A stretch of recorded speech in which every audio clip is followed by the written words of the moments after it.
Leafs Nation. Something big is happening in Toronto right now. A quiet roster move, a sudden opening of cap space, and a star player who hasn't been on the ice for almost 2 weeks is suddenly very close to coming back. This isn't random. This isn't coincidence. This is a clear sign that the Maple Leafs believe the timing is right. Before we break it all down, smash that like button if you live and die with this team. And subscribe to Leafs Nation Report. This channel is brand new, and we're pushing hard for our first 50 subscribers. If you're one of them, you're part of this journey from the ground floor. Alright, let's talk about what this move really means. The roster move that changed everything on Friday. The Toronto Maple Leafs made a very telling decision. They demoted Jacob Quillan to the Toronto Marlies.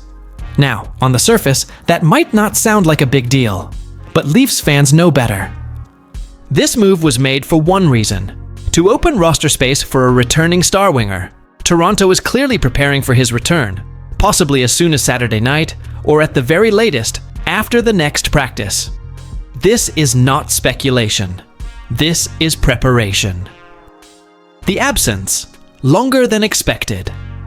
This player hasn't suited up since December 27th, when he was injured against Ottawa. At the time, it was labeled day-to-day.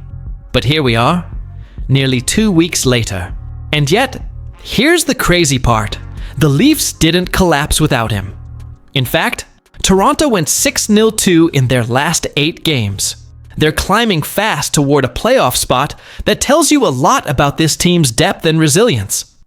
But let's be honest. As good as that run was, this offense is about to get a major injection. Yes, it's William Nylander. Let's say it, William Nylander is coming back.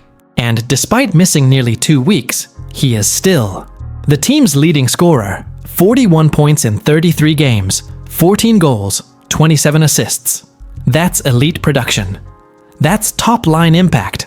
That's game-breaking offense. You don't replace that. You survive without it. And Toronto did. But you don't replicate it. The big question: how does Berube use him? This is where things get interesting. Craig Berube has been extremely creative with his line combinations lately. And it's worked. We've seen promising chemistry from Nicholas Roy, Nick Robertson, Easton Cowan. And quietly, very quietly, Matthias McShelly has turned himself into someone you just can't take out of the lineup. So here's the truth. Leafs Nation. Throwing Nylander back in will disrupt chemistry. There's no way around that. And Berube has a tough decision to make.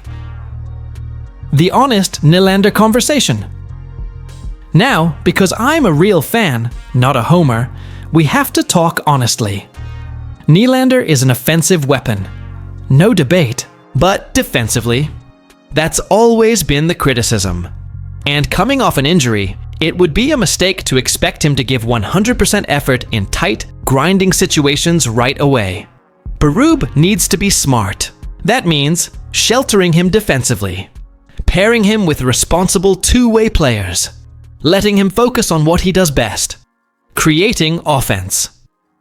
If Berube manages that balance correctly, Nylander becomes a massive advantage, not a liability. Why this is still a net positive. Even with all the concerns, let's be clear, getting Nylander back is a huge win. This team is rolling. The confidence is there. The playoff race is real.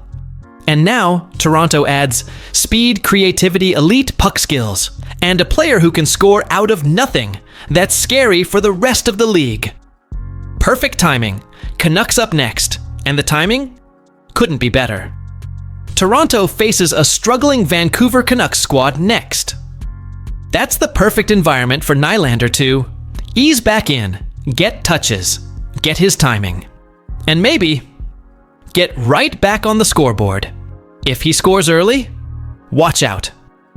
Leafs Nation, I want to hear from you. Should Berube limit Nylander's minutes early? Who do you take out of the lineup to keep chemistry intact?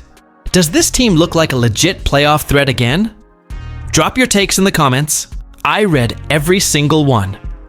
And please, leave a like if this breakdown helped you. Subscribe to Leafs Nation Report. We're chasing our first 50 subscribers, and every single one counts.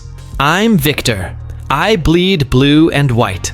And this season is far from over. See you in the next one.